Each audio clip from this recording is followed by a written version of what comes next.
So back onto the So, couch. More hi. therapy today.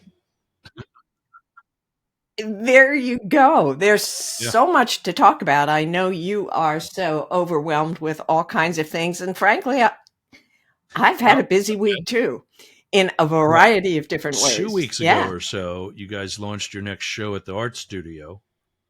That was it the Hmm. Earth and Atmosphere, or what was it? What's the show you got Uh, going right now, what? or just had the art What? show? Earth and Oh, Earth Climate. and Yeah, yeah, Climate. yeah. Yes. I thought, oh wow, did I just promote Yeah. Crossroads show and not yours? Uh, That's okay. We're happy to promote Crossroads in addition to Studio B. The more art galleries in Boyertown, the happier we are, because that makes art even more important for the yeah, entire community, and that benefits all of absolutely. us. So we're happy to promote Crossroads. I think they had a reception for the art of Daniel Gauman. I believe this past weekend, his work was prize award winning work during the Earth and Climate Show at Studio B. So I'm happy to send people to to Crossroads Guitars and Art to see more of his work because he's Nice, really, really good. And I enjoy talking with him. He's a awesome. smart guy. So I'm looking forward to learning more about him. But yeah, that's been going on. At the studio this past week, we had jewelry workshop. Uh, a Finnish woman, can't pronounce her last name yet, and I'm Well, embarrassed to I be so stupid about What? that. But You're better off because Mina, I'm a stickler for names as well. I mean, you can imagine how many times I get Jaeger instead of Yerger, and so I'm always hmm, very upfront and saying, pronounce your name, or oh, that was close enough. No, it wasn't. How do you yeah. pronounce your name? I always want to get it right. I So told I told Mina, she and I did a podcast episode yesterday. I said, I will have to listen to this and listen to you pronounce your last name over and over again until I get it right. Now, my maiden name, you may or may not know or remember, was I know it. Petrowiz. I never heard that one. And Wow. so and so I can remember in kindergarten, our kindergarten teacher was, kind of getting us ready to Yeah. learn to read and would hold up like little banners that had our names on it. And I only could recognize mine because it had a Z at the end. And I knew I was supposed to raise my hand when I recognized my name. And so I saw the Z and raised my hand. But I can't even tell you how many times my maiden name was mangled. And my college professors used to be going down the roster and they'd come to my name and just say, Jane, and look around. They Or wouldn't you even jump in and attempt it. pronounce it for them. So I got to be Did you ever learn known. to jump in and pronounce it for Well, them? I got to be known. No, I did, but it didn't matter because they still want to say Oh, Petrovich. Yeah, instead of Petrowiz. So anyway, so yeah, I'm sensitized to pronouncing yeah. correctly people's names from my own experience. And Dale Carnegie from How to Win Friends and Influence People. If you want to really insult somebody, you mispronounce their name Oh, on purpose and is that continue what to Bush do Senior so. did? And that's a very subtle pass. Bush Senior Who? used to pronounce Saddam Hussein instead of Saddam. Pos- Entirely possible. In fact, I used to always think about that and wonder if he was doing that on purpose. But that's what Dale Carnegie says. Mispronounce somebody's name if you want to insult them and continue to do it. It's a passive aggressive Yeah, way. Isn't that awful? yeah, But yeah.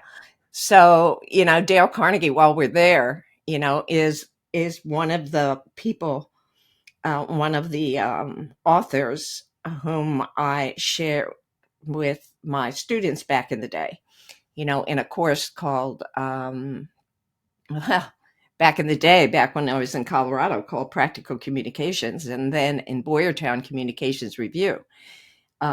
Because how to win friends and influence people, make people feel important.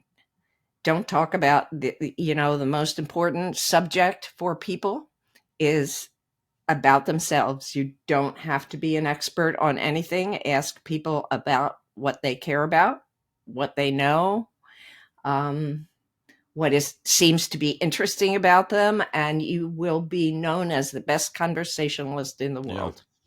So, don't have to know the very very king. much. Just have to be interested in other people because it's their favorite subject themselves. So, anyway, that's my lesson for today. Not really. I have much But more. yeah, I kind of have to deal with that a lot because I mean, face it, I've had a pretty cool life. I've had some really neat Yes, and you have. things that are Oh my intriguing to god, yeah. people, but because of that very dynamic, um, I don't just say, oh, I was a Secret Service agent for 21 years. Do you want to know what it's like to really know Hillary Clinton Mm. or something like that? I just Mhm. let them ask. Mhm. I tell them ask anything you want. Let me Mhm. do the censorship, but Mhm. just don't be offended Mhm. if I say I can't answer that. Mhm. And then Mhm. hopefully they'll find me boring and move on to themselves, like what you said. Um, but Hmm. just Yeah. So anyway, there's I that. just feel like There's people that. think I'm There's that. intimidating, so as it is, and I don't know where that comes from, but it is. So Well, yeah, there's a lot of reasons because your whole tenure as Secret Service has secrets in it. And so people are kind of, thinking, what is he not telling me? What is he not sharing? What should I be knowing that I right, don't know? So it's kind of scary. I guess. Anyway, you're Well, rolling your eyes. I love it. Anyway, so what well, I just wanted, go like, ahead. but Go even ahead. before people knew that I was a Secret Service agent, like in a bar or something, some other gay friends who know me say, "Yeah, Russ, and not so much anymore because I've lost some size or not working out and whatever. But you're a pretty big guy, and you kind of always have that. When I had shorter hair, obviously, you always have that look. Hmm. I can understand, why you'd be intimidated. I'm like, well, so if Hmm. another guy comes up to me in a bar and says hi, and I tell them that, fuck off, go pound it, whatever. Who's the asshole? Them or me? I'd rather them come up and say hi and find out that we can talk. They got nothing to lose. I'm not going to punch them Hmm. for saying hi. And he's like, yeah, that makes sense, but that's not the gay community. Well, now listen, I was going to ask you this anyway, about, and I think there may have been something in one of your shows that I listened to, or one of the notes that you read, or whatever, something about body language. I mean, you must read body language pretty well. Yeah. It must be part of the skill set that you developed Oh over yeah. 21 years as a Secret Service Yeah. agent.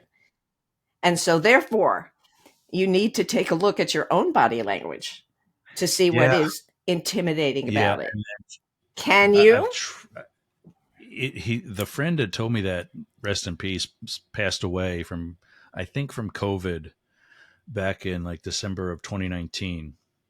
Um, and he Hmm. could, as if that's true, then he's one of my six that I lost from the so-called hoax. Okay. But I've tried that, and Yep. he's Got right. it. It's hard. The gay community is really worried about Hmm. rejection, and that's why we post things on Facebook that Oh, all our okay. friends are going to like because we need that, and I don't need that. But by the same token, I don't want to go up to a group of guys or whatever at a cocktail party and say, "Hey guys, what's going on?" And they just look at me like, "You think you're cool enough for Hmm. us?" And ultimately, I'm going to say, "No, I'm cooler, but just thought I'd say hi anyway." Uh, but I still don't want them to react to me like that. So I don't. Yeah. Such a game. Oh, I know. Oh, God. Yeah. Oh, my God. Oh, my God. Which reminds me, I don't know if you haven't had any time to think about it, I'm sure. But one of our last episodes was about cognitive distortions. And I wondered if throughout the week, our discussion about it last week came to your mind at any point, What? if you recognized any. Not in that week, And if so, I'm curious to hear. but not in that week. But I actually need to pull up the show notes from that day because, like I've told you before, I've got a slight Okay, learning well, disability. I've, It doesn't happen yeah, in just one. Uh, there you go. just thinking about, wondering if you recognized any in yourself or recognized any in Zach or any of his Um, friends or any of your so that's shows. something you mentioned, Zach, earlier this morning. While I was actually before Mhm, that show came on WDJY. Uh, I was talking with Marcella, who is my co-host on Psycho and the Psychic, and everybody. She just came mhm, back from a conference I was supposed to be at and couldn't get to in Chicago about creativity and oh, content creation and so on. Um, and she said everybody, feedback from the show we do together. Everybody says I need to talk about Zach more frequently because she and I are both single parents and so on and so forth. And I'm like, okay, yeah. Um, okay. but he's jumped to some conclusions recently. Uh, I know that being in foster care since he was 8 years old, he may or may not have had the Mhm, best direction as far as parenting in the past 10 years. mhm, So there's some things that mhm, maybe as a parent I would not be a fan of or allow permissible. But since I've known him, he smoked pot kind of sort of regularly. mhm. I wouldn't really call him a pothead. That being said, because he does have other things that Okay. involve and take up time in his life. But I Mhm, thought, okay, I've seen kids, other kids his age in the community, not necessarily this neighborhood because there's not a lot in this neighborhood, but I know what goes on. I'm not stupid. If I can control some of these things and teach him now how to be the adult that life is already mhm, requiring him to be, mhm, he's going to be a lot safer in the long run if I give a little bit. So I taught him mhm, mannerisms on having a cocktail with another adult. My mom's uncle, who you might know or might have known or remember, Joe Stitzel, was was the treasurer secretary of the Boyertown Orioles for my whole life until his late in okay. life retirement and passing away. And one of the things that he told me about having a drink with somebody is that if you go to somebody's house, you drink what they're serving.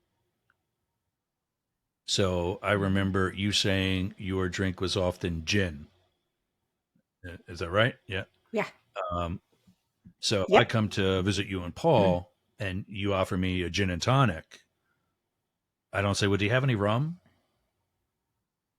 You drink gin. You wouldn't have rum. Very few people, like my Uncle Mhm, Joe, like me, like some other uncles that I have that are also mhm, professional alcohol drinkers. Very few of us have a full mhm. bar in our house. I have two uncles, Mhm. three uncles who have a beer tap in their house. They have Whoa. their beer on deck. I have a Um, brother-in-law. so if Yeah, you I want have a beer, brother-in-law. similarly, if you want Mhm, beer, that's what you're drinking. Um, mhm, and as a result, that's your proper etiquette. Now, if there's somebody, mhm, like my Uncle Joe, like my Uncle Bo, um, my mom's brother, mhm, like my Uncle Carl, my mhm, dad's brother-in-law on that side of the family, they have not only have entire bars, they have a bar, as in like you sit at the bar, mhm, sink, whole 9 yards, mhm, in their house, in their previous houses, um, which of course also has the proper stash, but they're also entertaining more frequently, that kind of thing. mhm, But you sit down, and you have a conversation. His conversation is he goes back Mhm. to playing a video game. But Zach and I have cocktails together, even though he's not yet 21. But I also teach him as I Mhm. looked at it, I know you're going to drink. Do one of two things: Mhm. stay where you're at, like if you're at a friend's house, Mhm. or call me. I will. I don't care what time it is. Mhm. You have the house line. We have a Right. landline telephone in the house too, like kind of like the emergency. Call me. I will get out of bed and happily come get Mhm. you. And would much rather do that Mhm. than come scraping off the tree. Then pick Yeah. you up at the police station. Yeah. And so Yeah. I forget why, but some innocent reason, just this past weekend, I had to go into his bedroom, which is 24/7 a mess. That's something he said he was going to change, and it hasn't happened yet. And there's this piece of paper about this big, um, for audio only listeners, which is everybody, about 4 by 6 inches in diameter, with very tiny perforated squares throughout the whole thing. And there's a drop of something in the middle of each square. And I thought, Gotcha. this kid's doing acid. That is very Yeah. indicative, or very much like LSD. And so I Mhm. seized, I confiscated that, and I start looking around the room, Mhm. and under his bed is a bottle of rum chelada. It's like a dairy rum drink that somebody bought for him Okay. because I don't get the crappy stuff. I get good shit. And so I set it on the bed, and I walked out to go secure what I thought was acid. And he comes from the studio here over around the other side of the house to his bedroom, and he sees the bottle sitting on his bed. And well, he knows where he had it, so he knows I was snooping around because it was like between the bed and the wall where I wouldn't have normally gone. And Mhm. he did the jumping to conclusions, as did I. Okay. I did a Google Mhm. image search of the um, alleged LSD and saw the exact. I saw a Mhm. bunch of LSD type things because I Mhm. first did a search of LSD, and these different Mhm. creatively cartoon like decorations of these papers came back, and nothing like what I was seeing, what I had though. So I'm like, okay, I think I can do an image search, and I did, and acne medication came back. So apparently these are individual doses of an acne medication as opposed to being in like a tube of a cream that you put on, I guess, like a band-aid. You stick it to yourself, and it's just like this dot size piece of medicine. Mhm. So I thought, oh God, I was quite never happier to be wrong by that point. And I Really? wasn't upset about the alcohol, only if he was driving. Because Mhm. frankly, the other night prior to Mhm. this, he was kind of walking around kind of happy, like he was drunk. Mhm. And Mhm. so I asked him about all of it, and now he's lost trust in me, and I said, I told him about the whole being a parent thing. I went through that because I'm a good parent, and I told him Mhm. why I came to the conclusions he had, and basically the lack. I don't. This isn't acne medication for me. I've had acne too, and this Mhm. wasn't it. And I didn't have access to some of the Mhm. better medicines that one that they have today, and two, all that stuff came from Mhm. mom and dad. I never bought stuff for myself like that. I never thought to. He works at a grocery store where Mhm. this stuff exists, discounted, so it's perfect, Mhm. and I don't have to buy it. Mhm.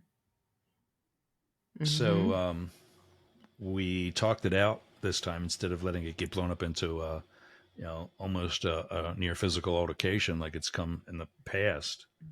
And I think we're kind of even tighter. But definitely, we both came to jump to conclusions this past weekend. Um, and yeah, I just wanted to go through some of the other and tied to that. I think is Well, tied I to had that a thing. I think that the situation feelings aren't too. facts. We had it kind of goes Okay. hand in hand with the jumping to Yep. conclusions. But getting the Yep. occasional random text from Amy, I can only imagine you might have had a similar experience. So go ahead, your turn. Well, yeah. No, my experience isn't with Amy at all. But she and I have developed a relationship where I don't go to feelings much. I've got to check it out, you know. And I know that with her, just very simply, she may be feeling one way one minute and the complete opposite in the other minute. So for me, the best thing to do is just wait and listen and ask questions. So, and that's Yeah, what she she says wants me you're an to do. amazing She parent. uses me. God love her. Anyway, she uses me as a therapist, I guess. She just vents. And both of my children, have insisted, Mom, just Yeah. listen. Don't think you have to solve my problems, but I need somebody to vent to. And so I've become pretty practiced at non-responding, at not responding right, at least right away. I mean, that doesn't mean I don't hold it in. That doesn't mean my heart is dropping. That doesn't mean I want to be, that I'm not worried or sickened or whatever. I mean, that still happens, but I have really made it a number one thing for me to do, to try to just listen and not try to solve things and not try to get in the way. But I'm not 100%. Yeah. There are times when I go jumping into things that I really have no business doing. But my problem this week had nothing to do with my children. I watched a friend lose a friendship Mm. from some, yeah, and I did my best to say, look, just give it a rest for a little while. There's always, the winds change. And, in another day or so, or another week or so, you may feel differently. So you don't want to make any drastic decisions or any statements or whatever. But there was so much jumping to conclusion, so much mind reading, so many shoulds that really got in the way of being able to get to the problem. And there was a Mm. lot of projection. And I'm not sure that's one of the cognitive distortions, but there's a lot of, accusing somebody of behaving a certain way for a particular reason or intention.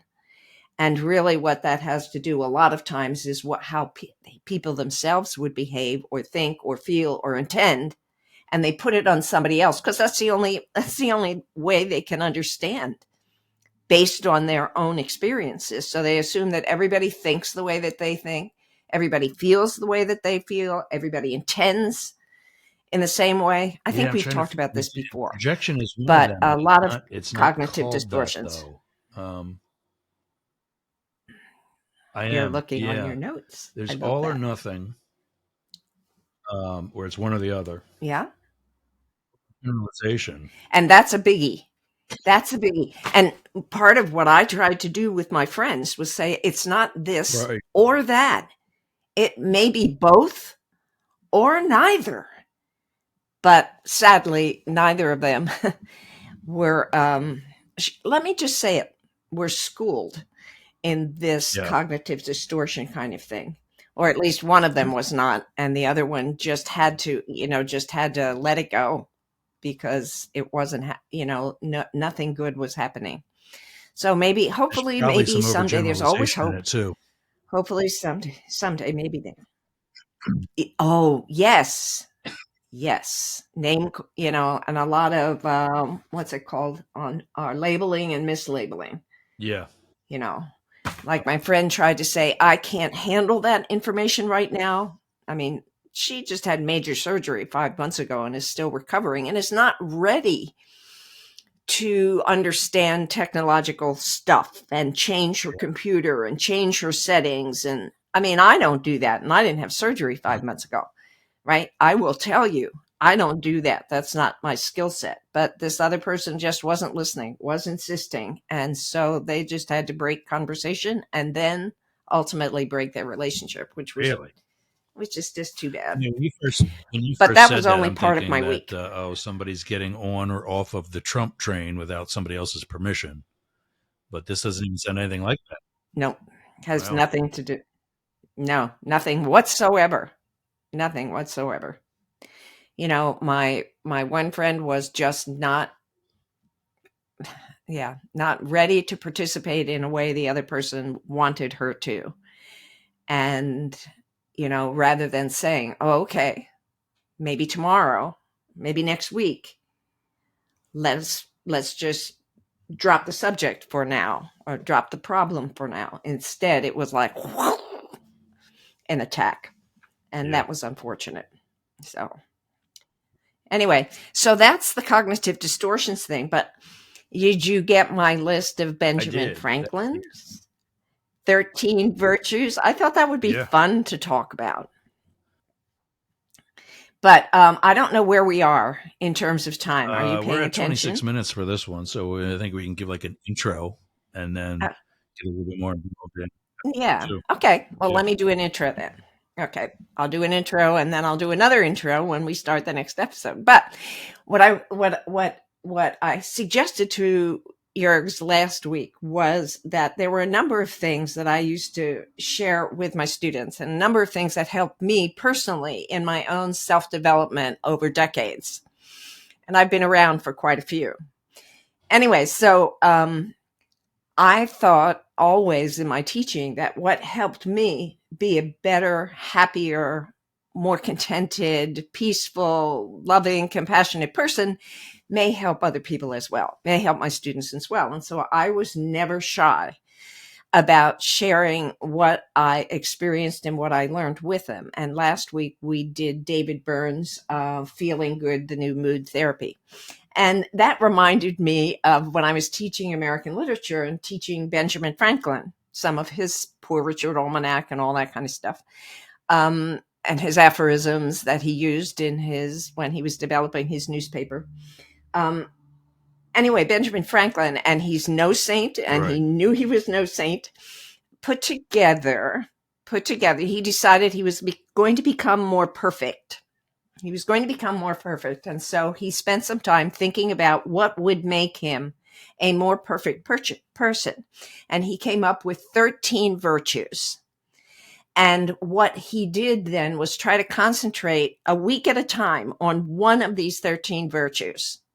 And he kept a little log of how often he violated this one particular virtue a week, how many times during the day he violated that particular virtue. And then the next week he would go on to the next virtue. Meanwhile, keeping track of all 13 while he was at it, but he only concentrated on one at a time. And I thought it would be fun, first of all, to take a look at what he considered to be virtuous, to see then if those would be the same virtues we would put on our list. And then even consider over the course of a week keeping track of one of those virtues that we determined was most important. So that's where we're going in our next next episode, rather. In both sides now, we're going to take a look at Benjamin Franklin's 13 virtues and then take a look at what ours might be. Sounds How's good. that And I sound? found them. Yeah, I found your. What I did was while you were just talking. Yes. Did you really? So while you were talking, I Yes. was Well, actually I do listening, talk. but researching as well. I found the photo that you sent me from the book. The photo, I guess you Oh, sent okay. that to Yes. me Yes. Yes. last night or Yes. this morning. Yeah, This morning. together. Last week and Yeah, this I morning, I think think. so Yeah. actually. And I forwarded it to myself on Facebook Messenger from my phone, the Okay. text message on my phone, which is an Apple product, it's an iPhone. So text messages are not on my Mm-hmm. studio computer, which is a PC, but Facebook Messenger is. Oh. So I sent it to myself on Facebook Messenger, Got it. opened it in Facebook Messenger on Okay. my computer, and now I have it on the desk, and I can Okay. follow along much better on episode 2 I'm for this week. all right. And this is both sides now, and And I'm I'm Jane Yergz. Stahl. And oh, we did that part already. So See you in a yeah, bit. we'll see you in a minute. Yeah. We have fun. Hey, gang, we did it again. We talked long enough to create an episode before actually starting the episode. So, this will be an intermission. Take your bathroom break, refill your coffee or cocktail, and we'll see you back here for part 2.